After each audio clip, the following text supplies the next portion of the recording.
मेरा प्लान है कि मैं पीएचडी करूँगी इकोनॉमिक्स में ही and then work in the field of poverty so that I can contribute to people.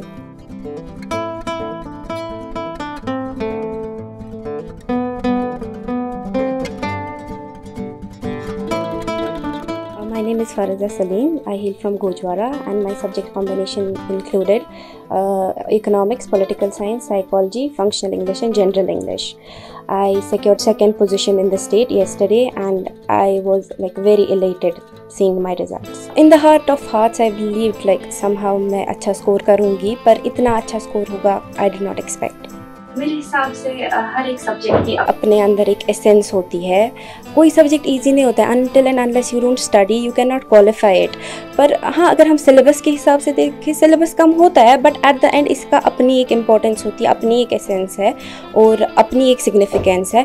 और ईजी नहीं है. इट्स अ मिथ के आर्ट्स ईजी है तो ले लो, जिसको कुछ नहीं आएगा ले लो. मेरे हिसाब से intellectuals too can opt for arts. Since my early childhood I believed कि मुझे आर्ट्स ही लेना है. I had no interest in science from the very beginning. I felt proud being a girl के लड़कियाँ, मेरे हिसाब से लड़कियाँ equal हो गई है अब हर एक फील्ड में. कोई भी फील्ड की हम बात करें लड़कियाँ are excelling.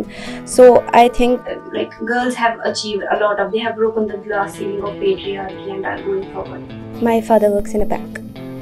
Mama भी government employee है. I wish to go further in economics. मेरा प्लान है कि मैं PhD करूँगी इकोनॉमिक्स में and then work in the field of poverty so that I can contribute to people. मेरे हिसाब से you should first of all believe in Allah and then yourself. Confidence is the key I think.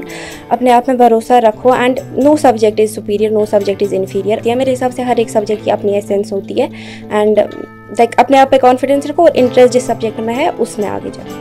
It's very tough. पहले तो अगर मैं humanities की बात करूँ हमें हर एक पॉइंट पे इंटरनेट की ज़रूरत पड़ती है. तो पहले तो ऑलमोस्ट बहुत टाइम को इंटरनेट था ही नहीं. Then 2G and we are living in a world of 5G और हम 2G पे ऑपरेट कर रहे हैं. तो it was very difficult. Classes भी ज्वाइन नहीं हो पा रही थी but I somehow manage. But I think it was, अगर मुझे बोलेंगे what was the greatest hurdle in your studies I would say it was internet clamp down.